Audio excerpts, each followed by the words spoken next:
algo universal que nos une, y pienso desde el Renacimiento que las humanidades tenían ese papel.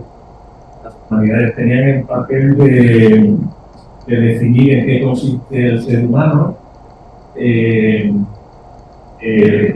tanto desde un punto de vista científico como desde un punto de vista moral. La profunda relación que hay entre la ciencia y la moral de la humanidad son dos leyes universales. Fuerza igual a masa por aceleración es una ley de la gravedad,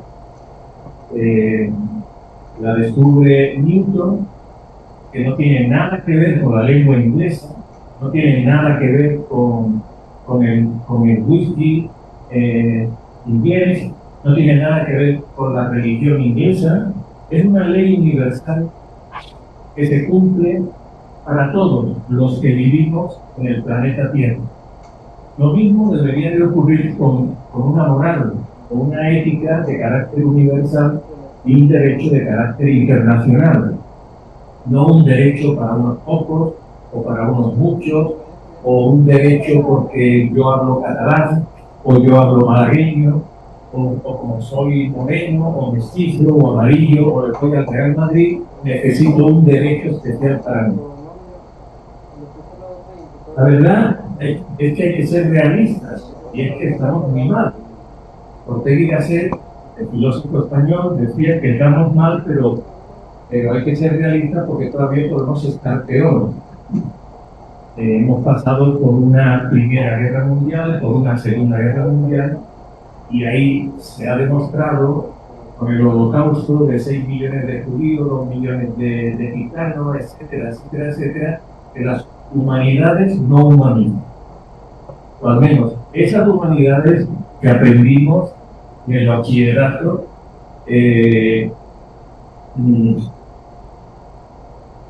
dio lugar a nacionalismos, dio lugar a guerras de religión, dio lugar a guerras identitarias, dio lugar a conquistas increíbles, y eso demuestra desde el punto de vista crítico negativo, luego iremos al punto de vista crítico positivo, que las humanidades no humanizan. Lo demuestra Alemania. Alemania en el siglo XIX y en el siglo XX, como ustedes saben, era el pueblo más culto del mundo, en el sentido de cultura, tal y como lo entiende el canon occidental. Pero no hay un país en el mundo, como ustedes saben, en donde se hayan ido a juntar tantos músicos, poetas, filósofos, matemáticos, químicos, físicos, artistas.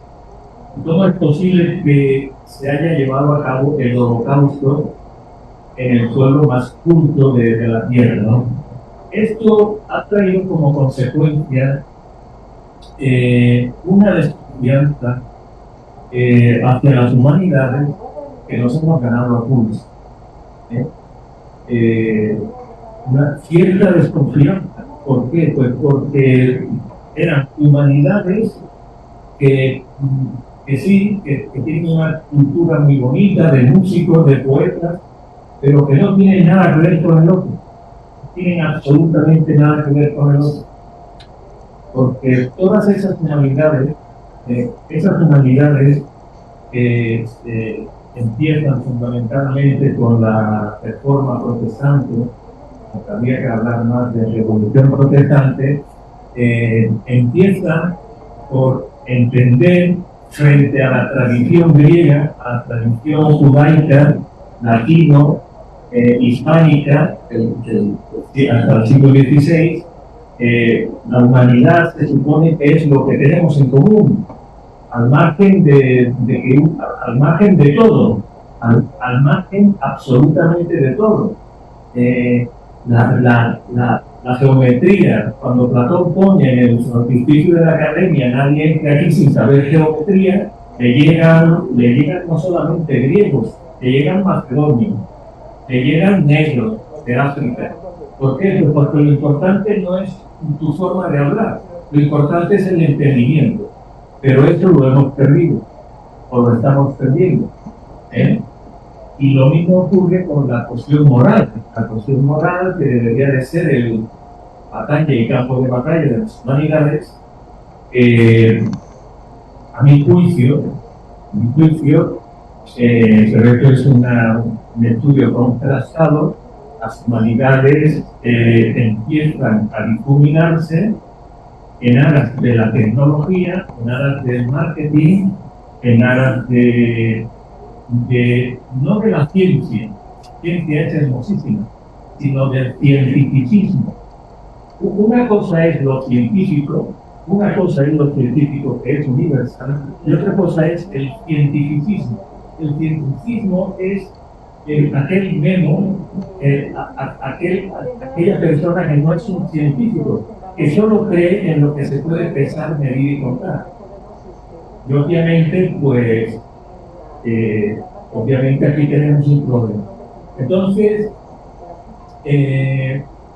las humanidades, a mi juicio, tienen que recuperar la modernidad, tienen que volver a repensar la humanidad desde el punto de vista científico y moral. Desde el punto de vista científico y moral, tenemos un grave problema actualmente con una posmodernidad que ya no cree en la verdad, no cree en la humanidad, pero solo cree en la cultura. Los estudios filosóficos que antes se hacían en las universidades norteamericanas y en las universidades inglesas se han cambiado por estudios culturales. De forma que cada cultura tiene su razón de ser. Bueno, esto puede parecer muy bonito, pero desde luego, esto a mi juicio es una de las razones de las que las humanidades no unen.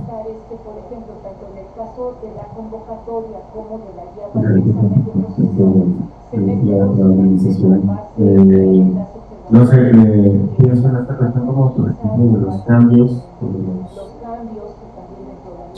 nuevos paradigmas, en esta cuestión como de la ciencia, que quizá hay como planteamos, ¿no? O sea, hablar como de este recorrido histórico por el conocimiento, por compartir ciencia, compartir humanidades, pues también ir adaptando al contexto en el que vive, ¿no? Y creo que eso es algo que es como necesario también, pues ir aprendiendo que los modelos en los que somos como academia se necesitan ir trabajando, ¿no? Pero se necesitan como ir encontrando estos puntos en los que podemos, como decir, seguir diciendo cosas, ¿no? O sea, seguir como teniendo un impacto real con el contexto de este momento, como hablando en este momento, ¿no? ¿Tú quieres como mencionar algo sobre esta cuestión como del momento en México? Sí, ¿qué tal, compañeras, compañeros? Un gusto estar aquí compartiendo la mesa con estos compañeros. Acá está Luis César González Pardo, no se presentó a sí mismo, yo lo presento, ¿no? Él es parte del equipo de trabajo de la Biblioteca Digital de Humanidades, él es el que nos coordina, ¿no? Y por eso estamos acá, y muchísimas gracias, César. Y también aquí a la compañera Jimena, que ha estado ahí apoyando todo el tiempo, ¿no? Que nosotros podamos estar acá, ¿no? Y compañeros que también forman parte de la biblioteca, que por aquí están, compañeros de la Facultad de Consultoría, el público, ¿no? En general. Pues es un tema muy amplio, complejo. La verdad, yo como que escribí algunas cosas, ¿no? Que me emociona mucho este tema, entonces para evitarme este asunto de la dispersión, ¿no? anoté algo y lo que voy a plantear lo voy a plantear en términos locales, ¿no? Voy a utilizar el término de la localidad, ¿no? Es decir, pensar de lo global a lo local para después pensar de lo local a lo global. Es una lógica dialéctica, vamos a decirlo de esa manera. Y bueno, ejemplos muy concretos para poder problematizar esta pregunta que nos hace este. A nivel global, por ejemplo, en 2015, Japón, el gobierno de Japón impulsa una propuesta para erradicar las humanidades, ¿no? Y las ciencias sociales en las instituciones de educación superior, ¿no? Eso es un dato interesante. Otro dato interesante es que en España, en estos últimos años, hay como un detrimento, ¿no? De la matrícula de las ciencias sociales y las humanidades, y no son cosas ajenas a México, ¿no? Es algo que estamos experimentando tanto en el continente europeo, como en el asiático, como en el americano, etcétera, ¿no? Eso a nivel global, ¿no? A nivel regional, específicamente en Centroamérica, lo tengo que decir como tal, ¿no? Una medida cautelar, ¿verdad?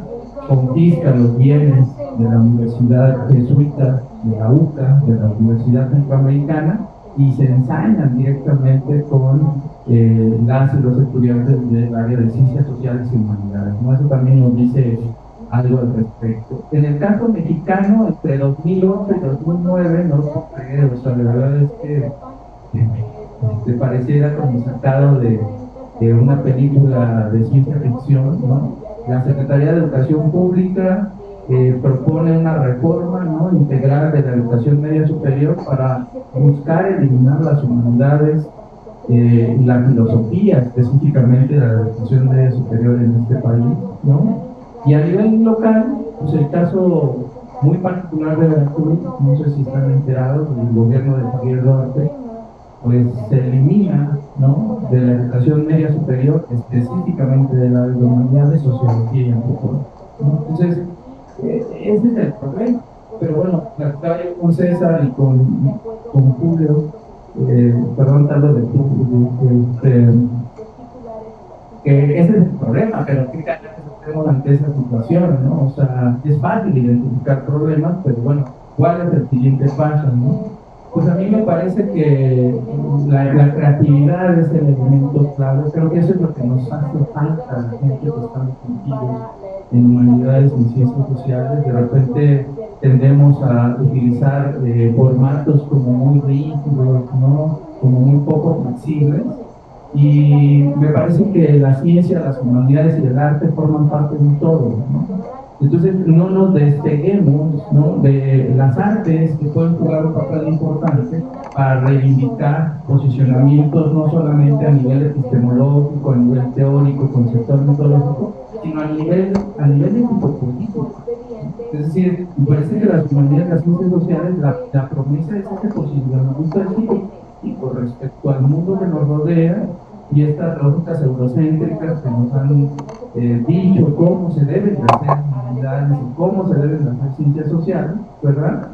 Y lo que yo quisiera platicar más al rato, que escuché a mis compañeros, un ejemplo muy particular del cómic, ¿no? A mí me gustaría hablar de qué papel juega el cómic en la divulgación de las ciencias sociales y las humanidades, y para eso les traigo ejemplos muy concretos, ¿no? Así como las problemáticas muy concretas, los ejemplos muy concretos de un cómic de francés, ¿verdad? Que se llama El mundo sin fin. Este es el caso de un cómic francés que me parece que lo única cosa que es interesante, lo puntualizo. Un cómic estadounidense, ¿no? Que habla de la lucha de Angela Davis. No sé por qué de repente dentro de las ciencias sociales y las humanidades no se habla de Angela Davis, ¿no? Me parece que esta mujer juega un papel importante dentro de los feminismos abolicionistas y no sé, no solo en cuestión ideológica, teórica, etcétera, sino en acción directa. Y de ahí un cómic que forma parte de la Unión Europea que se llama Construyendo Puentes, no muros, me parece que es muy interesante. Y para el caso latinoamericano, un cómic que hace sátira, ¿no? de lo que hace DC y todas estas empresas o esta lógica estadounidense. Es un cómic que habla de un héroe mapuche llamado Galvani y es una crítica a la lógica de Wolverine. Si quieres, bueno, ahí les traje las portadas, ¿no?, de esos 4 cómics que ya revisé, que me parecen que son interesantes. Me parece que se pueden operacionalizar a nivel medio superior y superior, ¿no? Ahora que estamos muy metidos en este rollo de hablar por parte de la Universidad Veracruzana de estos ejes, vamos a decirlo, transversales y estratégicos que tienen que ver con la sustentabilidad, la perspectiva de género, la educación inclusiva, la cultura de paz, los derechos humanos. Bueno, pues ahí está la materialización de esos elementos, ¿no?, que me parecen bien interesantes y que me parece que podrían ayudarnos a divulgar las humanidades y las ciencias sociales bajo una lógica crítico-creativa, ¿no? Entonces yo lo dejaría ahí. Si quieren más adelante, si tengo otro espacio, puedo ahondar.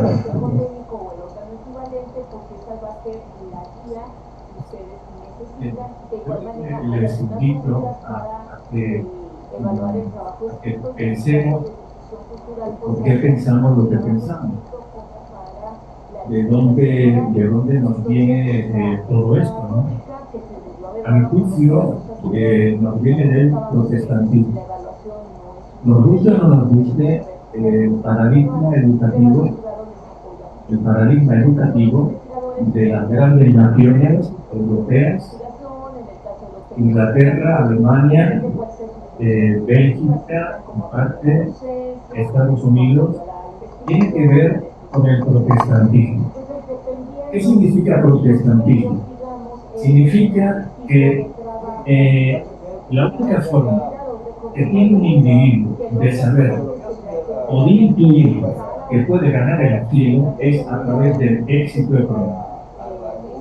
A través del éxito económico, que pasa obviamente por hacer las cosas bien. Hacer las cosas bien no en el sentido moral, sino en el sentido del homo faber, del hacer, hacer bien un coche, hacer bien una máquina de tejer, hacer bien esto, hacer bien lo otro. Y sobre todo ese luterano y calvinista amor a la fe que se tiene en lo más hondo de uno. Es decir, hemos pasado con todos los problemas que teníamos, de una idea de más o menos, de una idea de comunidad, más o menos, de una idea de humanidad con muchas luces y muchísimas sombras, a un paradigma educativo en el que lo importante no es la literatura, lo importante no es la filosofía, lo importante ni siquiera es el arte que no pase por la cinematografía, sino que lo importante es algo así como la expresión del yo, la expresión del yo, porque la revolución protestante, insisto, no se debería llamar reforma protestante. La revolución protestante lo que pone encima de la mesa es el culto al yo, el culto al genio, el romanticismo alemán, el liberalismo alemán, el nazismo alemán. Todo eso se transporta luego a otro sitio, Estados Unidos, por supuesto. De manera que las humanidades son las que pierden. Son las que pierden porque no consiste en estudiar la caridad, no consiste en estudiar la solidaridad, ni siquiera la francesa, y no consiste en estudiar la libertad, ni siquiera la francesa. ¿Por qué? Pues porque para el paradigma protestante educativo, la predestinación o el destino manifiesto es lo más importante. El destino manifiesto, valga la redundancia, cómo se manifiesta en el poder, en la fuerza. En el poder y en la fuerza. No se le enseña a los niños a crear, a jugar, a inventar, sino a otra cosa. y en eso están. Contestando a la pregunta de nuestro director, y gracias José Carlos por ese detalle tan humano, merece un aplauso ese detalle tan humano de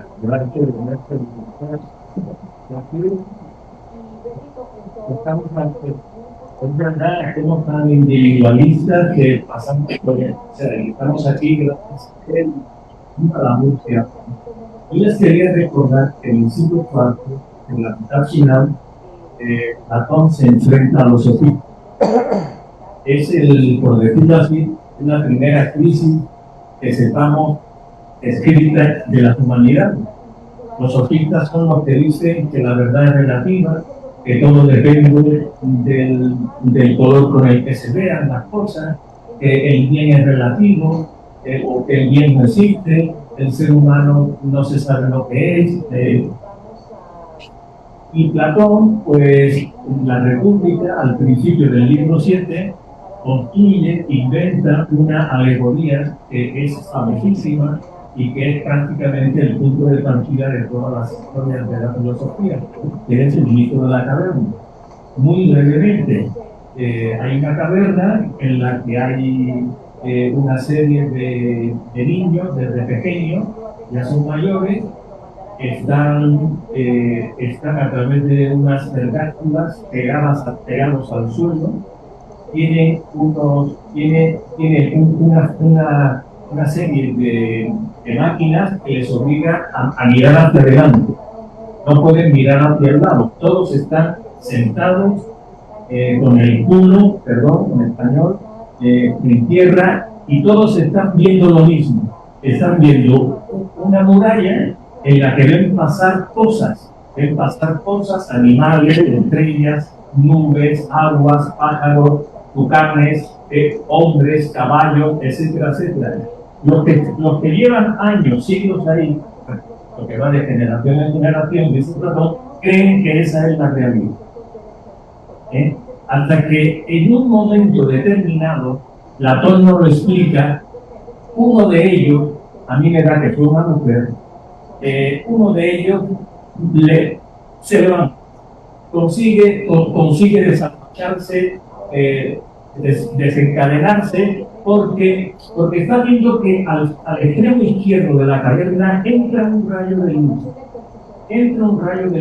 Eso parece ser que le da curiosidad. Y se quita las cosas, deja a los compañeros y se encamina tropezando se encamina, porque es una rampa, hasta que llega afuera.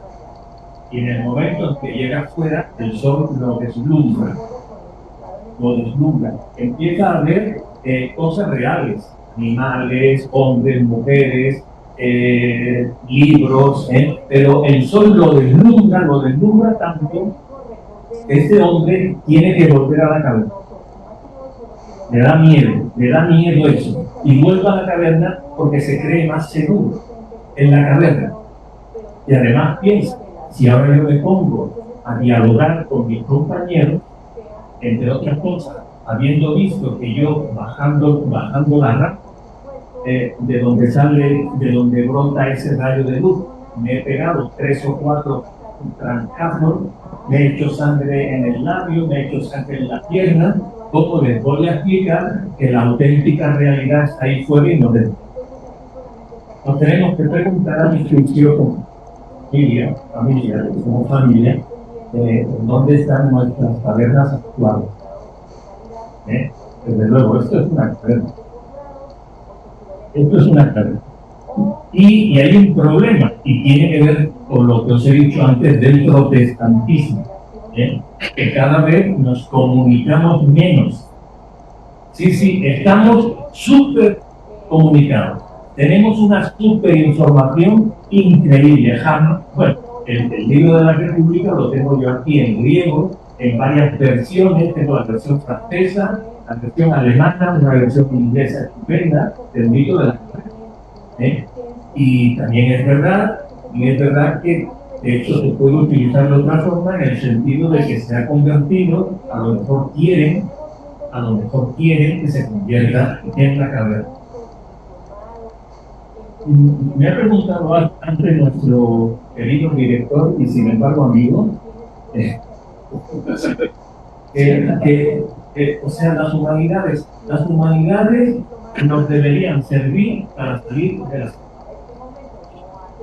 salir de la caverna, porque estamos siempre en una caverna. El lenguaje, por ejemplo, la ideología, la religión.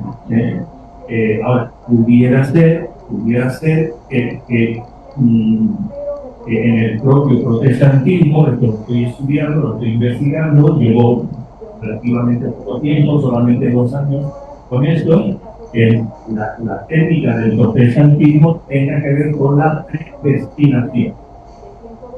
Si estás predestinado, quiere decir que no vas a salir de la caverna, no puedes salir de la caverna. Tú no puedes hacer como Descartes, dudar, porque si dudas ya no eres uno de los nuestros. Si tú dudas de ti mismo, estás dudando de toda la tribu. Nos estás poniendo en peligro, cabrón. ¿Cómo que no sabes quién eres? Eres un totonaca, eres un malagueño. Yo soy de Málaga, yo soy malagueño. Yo, ¿cómo me voy a poner a dudar del ser malagueño? No sé si te estoy explicando. Y estoy muy cabreado, decimos en España, con el problema de las identidades. Parece mentira en el siglo XXI que todavía haya las guerras que hay por culpa de identidades religiosas, identidades lingüísticas, y las humanidades deberían deshumanizarnos. Algo así como deberían de servir para pensar, para reflexionar si estás o no estás en una extrema. Si lo único y lo más importante es el éxito, si lo único y lo más importante es la salvación de mí, no de nuestra, de mi alma, pues las humanidades están en retroceso, obviamente, las cosas como son. La ciencia, yo soy un enamorado de la ciencia, pero la ciencia no orienta al ser humano. De la ciencia no sale usted, no sale la diferencia entre lo bueno y lo malo. La ciencia y la técnica moderna lo mismo sirvió en la Primera y en la Segunda Guerra Mundial para los malos y para los buenos. De manera que necesitamos otra cosa, que tiene que ver con el arte, con la creatividad, con la solidaridad y sobre todo con la comunicación. Una de las cosas que no me sorprende, las cosas más que no me sorprenden, porque yo ya he caído en la caverna y en vez de hablarle al compañero que tengo abajo, que es catedrático de historia, se llama Jesús Turizo, y le hago la pregunta, le mando un WhatsApp. ¿Será posible la pregunta? O sea, es ya una falta de humanidad. Los otros días estaba con mi esposa Guadalupe y estábamos ahí en un restaurante y se estaban hablando de una mesa a otra mesa. Entonces, el mito de la caverna debería ser eso, un buen punto de partida. Hay una segunda cosa entendida, porque es lo que quería decir. El problema de la identidad lo resuelve el filósofo canadiense franco-inglés, de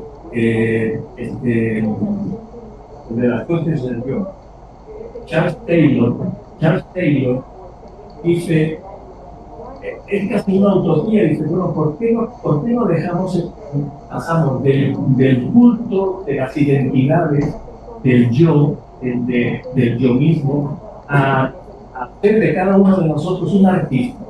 Por ejemplo, un artista plástico, un pintor, una pintora. Pero ¿cómo quiero ser? ¿Cómo me voy a retratar? Entonces, Taylor, inteligentísimo, es un filósofo vivo, todavía se puede hablar con él, dice que deberíamos de aprender de la diferencia que hay entre los colores de un semáforo y los colores que hay en la paleta de un pintor.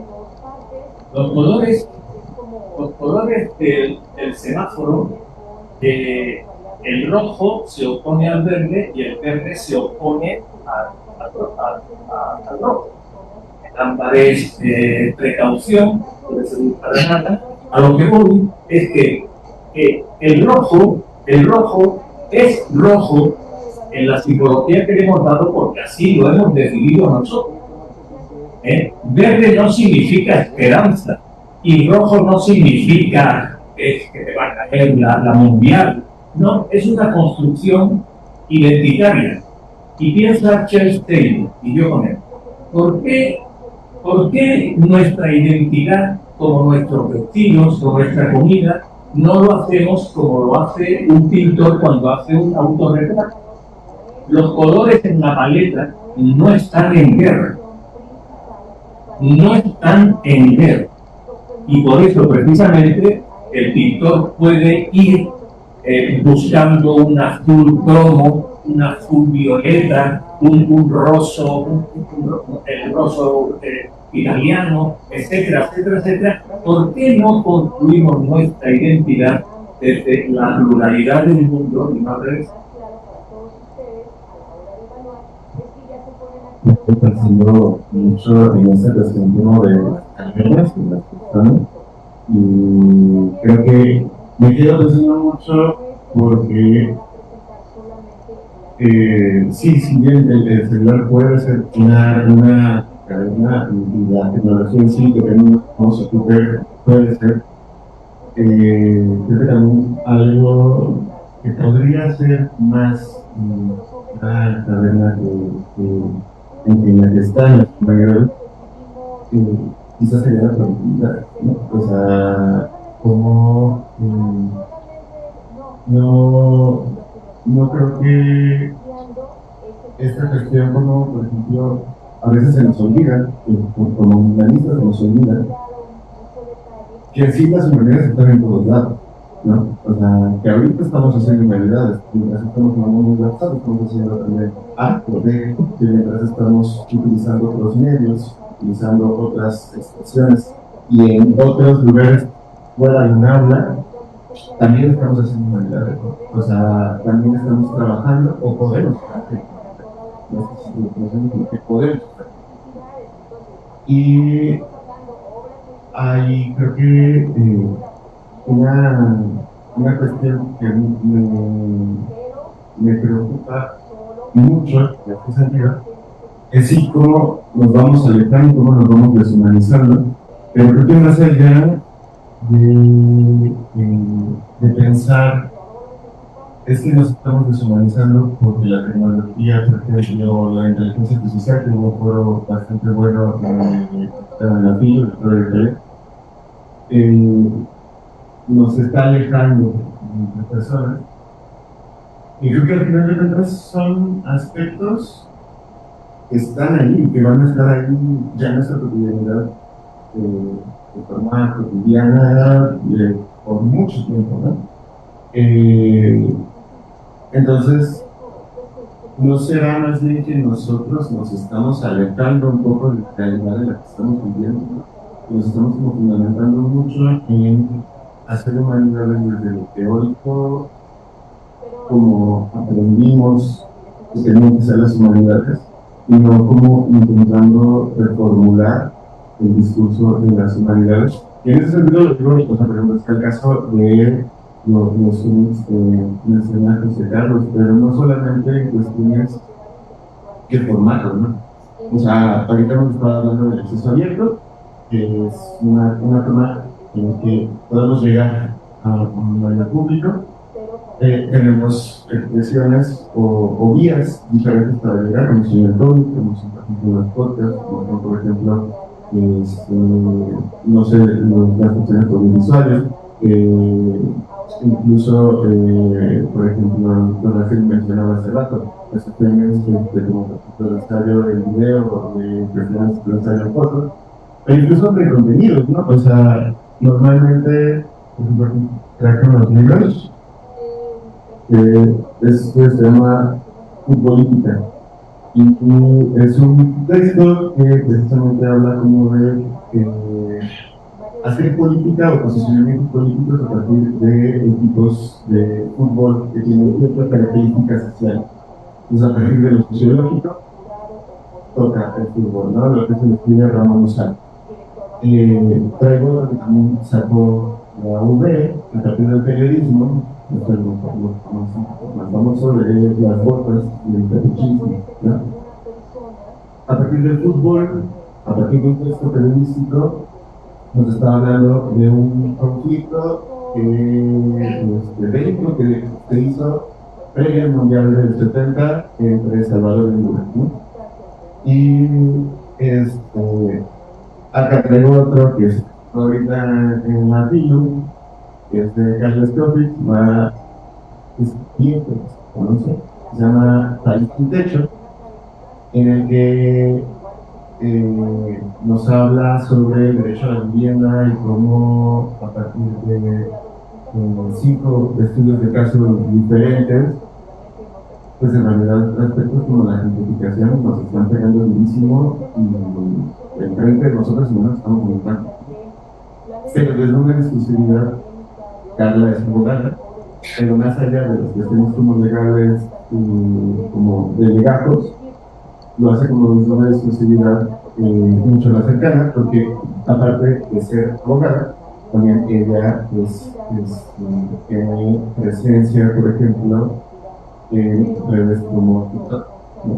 Y tiene como esta cuestión de utilizar estos medios que ya están, que ahí siguen estando y que van a seguir estando mucho tiempo, y que quizá nos podrían acercar a que los estudiantes, desde una óptica diferente, entiendan estos aspectos como relevantes o como de hablar, por ejemplo, justo este fenómeno de la caverna. Quizá si lo planteamos desde una cuestión que tenga que ver justo como lo acabo de hacer ahorita con el celular, que es algo que tiene que ver mucho con la cotidianidad, mucho con lo palpable, con lo que está en este momento, es más fácil ubicarlo, ¿no? Que si lo hacemos desde un ámbito como más ajeno. También, por ejemplo, pasa cuando tenemos como campañas como con buenas intenciones, no sé, por ejemplo, el cambio climático, hablamos de escapa a los usos a los usos borrales, ¿no? Es algo que está como súper lejano de un contexto como puede ser Jalapa, como puede ser Veracruz, como puede ser México, y no sé, es como difícil encontrar como esta cuestión como de tratarlo, ¿no? Pero, por ejemplo, si queremos enseñar un poco de derecho más a ras de piso, por ejemplo, está esto, por ejemplo, un grupo que se llama Antifaz, que es un podcast que se llama Derecho Remix, y precisamente hablan a partir de las noticias sexuales en un formato pues, comunicacional, ¿no? De cuestiones que tienen que ver con legalidad, ¿no? O por ejemplo, casos como el de un floro panadero que a partir de que la cumbia y demás, está hablando de aspectos bien complejos de métrica, de poética, de lirismo, y también, por ejemplo, el caso de Linguriosa, ¿no? Que es igual a partir de como redes sociales, habla de cuestiones lingüísticas muy concretas, muy serias, ¿no? A partir de la cotidianidad, ¿no? A partir como del contexto, ¿no? Y entonces ahí yo entro en la duda, si no es más bien eso, ¿no? O sea, como que a nosotros, como humanistas, que nos está yendo más el pensamiento hacia ser productivo dentro de un ámbito editorial, generar como cuestiones como los índices, como entrar a ciertos numerarios y demás, y estamos olvidando un poco conectar con nuestro entorno, ¿no? Conectar con que en realidad deberíamos estar como en un diálogo, ¿no? No sé qué piensas. Sí, creo que el asunto es un poco, compartimos ahí, tanto Julio como tú y yo, un asunto que me parece fundamental, se puede poner lo de las portadas. Pues a mí me parece que el elemento clave es la creatividad, ¿no? Me parece que de repente nos hemos olvidado de ese elemento dentro de las ciencias sociales y las humanidades, ¿no? pareciera que lo lúdico, pareciera que lo creativo, pareciera que la fotografía, pareciera que el cómic le resta rigurosidad a las ciencias sociales y las humanidades, y me parece que ahí sí estamos en la caverna, desde mi punto de vista, ¿no? Entonces, pues yo les quisiera decir que para mí el cómic, pues me parece un recurso didáctico, ¿no? Me parece que es un recurso didáctico que nos puede ayudar a mejorar los procesos de enseñanza-aprendizaje en diferentes disciplinas científicas, historia, ciencia política, sociología, derecho, antropología, literatura, idiomas, ¿no? Me parece que también se convierte en una metodología activa, ¿no?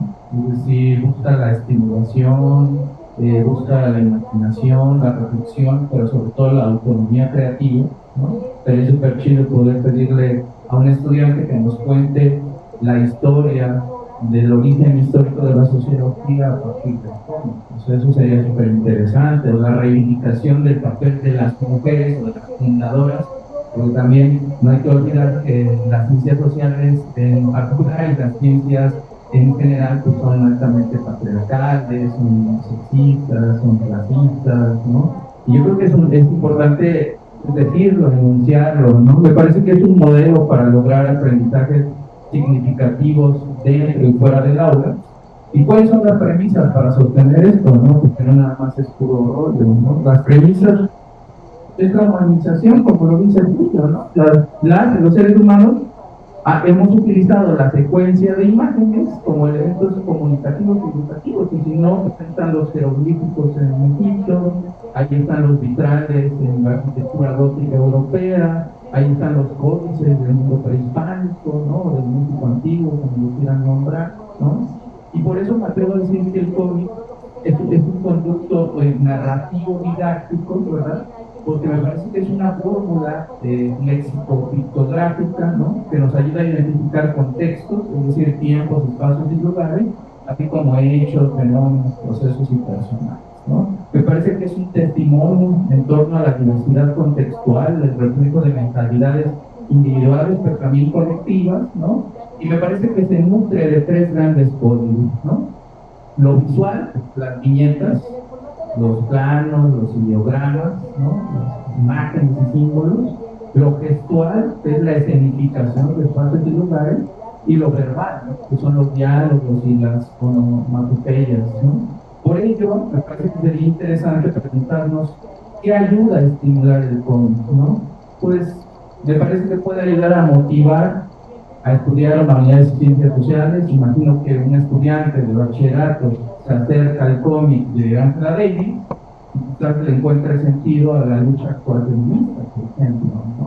Me parece que es una posibilidad para generar una reflexión y crítica también a lo que no hacemos dentro de las ciencias sociales y las humanidades, pero sobre todo a la creatividad. Y entonces yo pongo estos 4 ejemplos, ¿no? El primero de ellos, de este lado, El mundo sin fin, Miss Davis, Construyendo puentes y no muros, y Galvary, porque me parece que son ejemplos muy actuales, son del pleno siglo XXI, ¿no? El primero, el mundo sin fin en Francia, pues es del 2022, es nuevo, ¿no? Y lo que busca es analizar las principales causas, ¿no? De la crisis energética y sus posibles soluciones a partir de la siguiente pregunta: ¿podemos revertir el cambio climático? ¿No? Me parece que el eje, ¿no?, que está ahí presente de divulgación es la sustentabilidad, ¿no? Me parece que está ahí muy claro. En el caso del cómic de Angela Davis del 2020, pues describe el papel del feminismo abolicionista e interseccional de esta revolucionaria afroamericana y filósofa marxista, ¿no? Que apela también por poner el dedo en el renglón en torno al sistema penitenciario en Estados Unidos y la réplica o sea, aberrante, ¿no? Ejemplos de deshumanización en El Salvador con esas megacárceles, ¿no? Planteadas por un empresario como Bukele, ¿no? Y el eje de divulgación me parece que es el género, el feminismo, los derechos humanos. En el caso de construir puentes y no muros, ¿verdad?, del 2019, fomenta el respeto a las diferencias, al papel de la escuela como espacio para construir sociedades inclusivas. El eje de divulgación es la educación inclusiva y los derechos humanos. Y el último es el caso chileno, ¿no? Del 2017 de Galvarín, ¿no?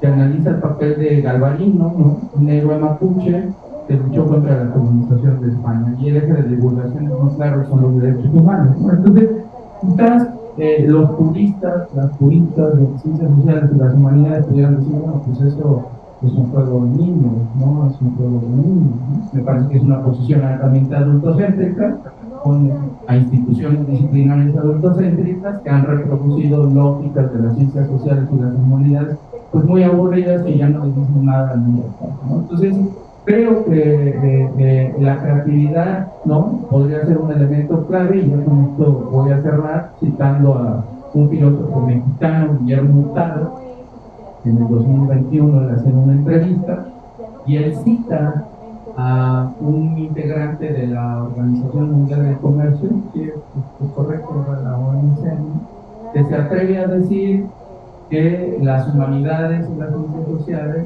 son actividades inútiles, que no reditúan para el desarrollo económico, que por lo tanto podríamos prescindir de ello, ¿no? Ahí está actuando, sin duda alguna, lo que dice Julio, ¿no? Un modo de producción capitalista bajo una lógica altamente neoliberal en el marco de un proceso denominado globalización, que está reproduciendo la lógica de que solo las ciencias productivas y palpables son las que tienen que existir, pero las que apelen por generar nuevos procesos de humanización en el mundo, pues tienen que dejar de existir, porque en este mundo hay ciudadanos de primera, de segunda, de tercera, y que definitivamente no existen. Muchas gracias.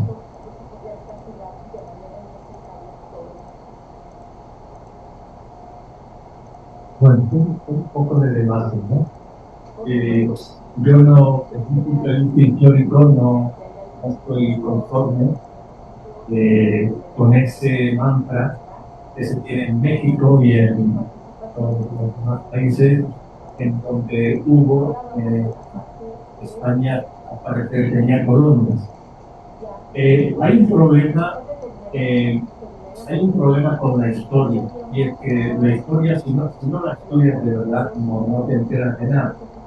Y pues tienes que dejarte las tejas, estudiando, consultando libros y cosas por el estilo. En México no hubo colonias, también hubo virreinato. Yo sé que a muchos, no sé, pues después de esto, y me van a llamar fascista porque soy de extrema derecha. A estas alturas del partido me da igual lo que me llamen. Yo estoy aquí por amor a la verdad. Y lo que la historia demuestra es que una cosa es el colonialismo, que lo hubo del siglo XIX por parte de Alemania, Francia, Inglaterra, Estados Unidos. Por cierto, entre paréntesis, me hace mucha gracia, ¿no? Los cómics están saliendo en Estados Unidos defendiendo los derechos de los indígenas y echándole la culpa de todos los españoles. Eso es de una poca vergüenza y de una hecho desmoraliza a los que nos gusta estudiar, ¿no? Jerónimo, el Apache Jerónimo hablaba español. ¿Por qué no se hace un cómic del genocidio de los Estados Unidos con respecto a los... ¿Por qué no se hace un cómic con respecto al genocidio de los alemanes? Bueno, pero esto, bien, eso por otro lado. Yo no estoy en contra del cómics, ni mucho menos. Yo lo que estoy en contra de que mis alumnos no se atrevan a leer una novela de más de 100 páginas. Me da estupor, les exijo, dicen, es que usted, profesor, exige mucho. Yo sé que me han exigido mucho, de verdad, me han exigido mucho a salir de la ignorancia, de no saber cosas. Yo no sé si esto lo puede, en qué medida puede ayudar un cómic a que nuestros alumnos lean libros y escriban. Si es así, bienvenido el cómic y todo lo demás, ¿no? pero la experiencia que yo tengo como profesor de humanidades es que los profesores no existen y los alumnos se sienten muy dichosos y muy tranquilos de que el profesor no exista y de que no vaya preparado a clase. Hay una cuestión que ha comentado mi querido colega y amigo José Carlos con respecto a la autonomía creativa del alumno.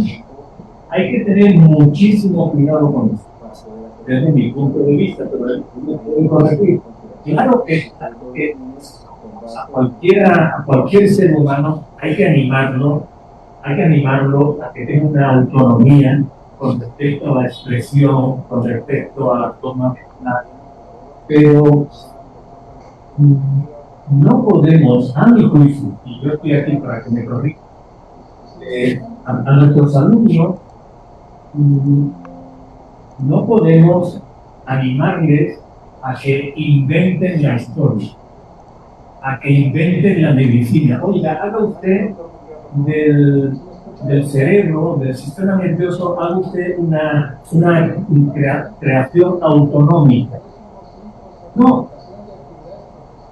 Lo siento, tiene usted que pasar por la facultad de medicina y tiene usted que aprender el cuerpo de pe a pa, porque nos da en ello la salud.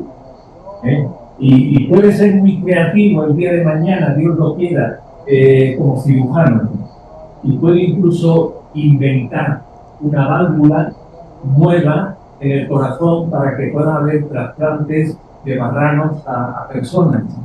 Pero de entrada, la posmodernidad, con la que estoy completamente en desacuerdo, piensa que todo es gratuito, que el alumno está ahí para que lo felicitemos, nada más que entre, y tú te piensas de la mecánica de Newton. ¿Y quién es Newton, profesor? No sé si me explico. Yo pasé por esa etapa. Yo ahorita, desde hace ya muchos años, a los alumnos me dirijo de usted. No quiero problemas. No me refiero solo al feminismo ultraortodoxo, en fin, sino a que yo tengo que ir bien preparado a las clases.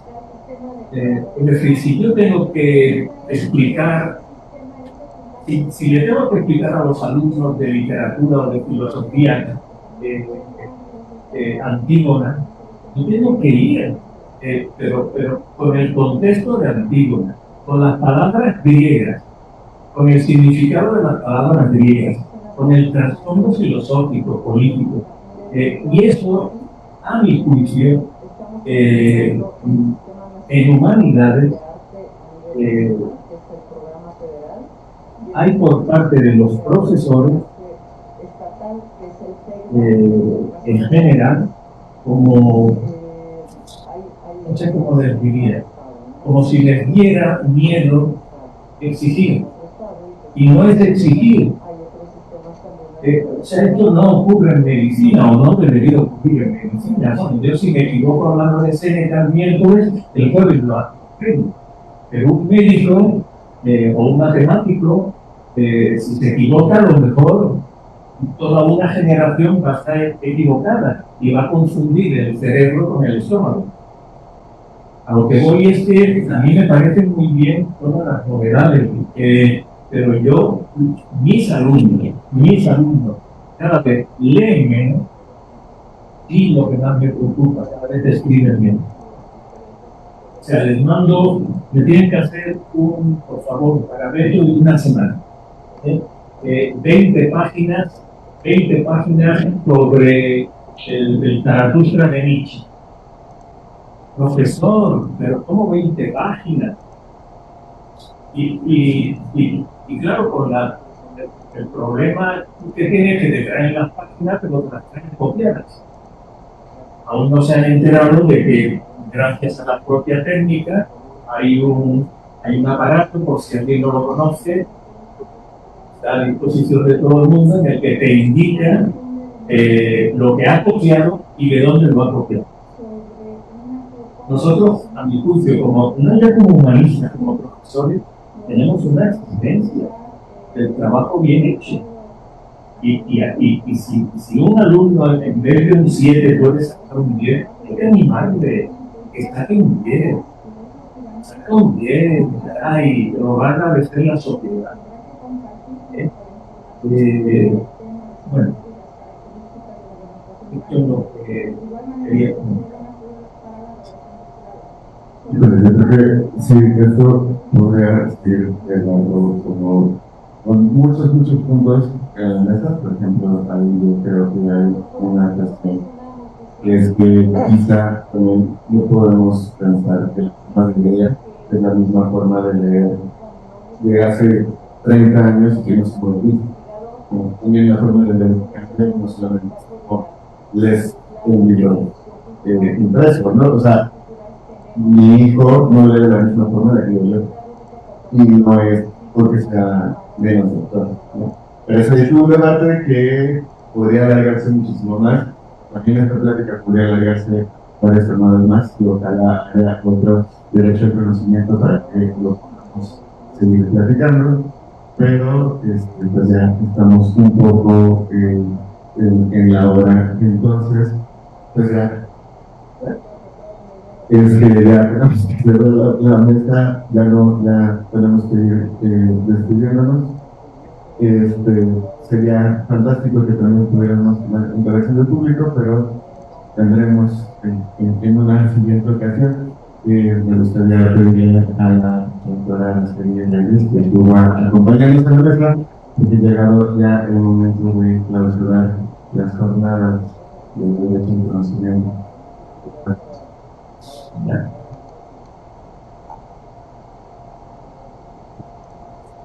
Bueno, pues si quisiéramos seguir con esta conversación, profesor Cruz, definitivamente las palabras que logré rescatar en su intervención ahorita en unos cuantos minutos, es cierto, es preocupante el hecho de que no se lee, ¿okay? Pero es cierto también, hoy tienen una nueva forma de lectura y nuevos medios para lo que es la lectura. Y bueno, a lo largo del miércoles 29, jueves 30 y el día de hoy, estuvimos en 14 intervenciones, donde por supuesto existió una pluralidad de temas que se abordaron aquí, y un agradecimiento definitivamente a Biblioteca Digital de Humanidades, y sobre todo un agradecimiento también porque cualquiera de nosotros de la Facultad de Derecho queda abierta la invitación para próximos foros de derecho al conocimiento. Y realmente un agradecimiento a los profesores que nos están acompañando aquí. Estamos en pleno cierre de curso, por lo tanto, pues ya casi todos los alumnos y profesores están deseando gozar de unas vacaciones merecidas, pero se logró el objetivo. Así que ante la agenda ocupada de la doctora Yolanda, a nuestra directora del área, pues un agradecimiento, una felicitación, y nos vamos a poner a favor de pie, siendo las 18 horas con 10 minutos del día viernes 31 de mayo, en esta aula magna de nuestra Facultad de Derecho, damos por clausurado los trabajos que se llevaron a cabo en el foro Derecho al Conocimiento, publicaciones del acceso abierto y labor editorial del área de humanidades. Que sean muchos más foros para que podamos enriquecernos con el conocimiento que brinda la Biblioteca Digital de Humanidades. Muchísimas gracias, un agradecimiento a ustedes por su presencia, a los profesores de este salón. Gracias.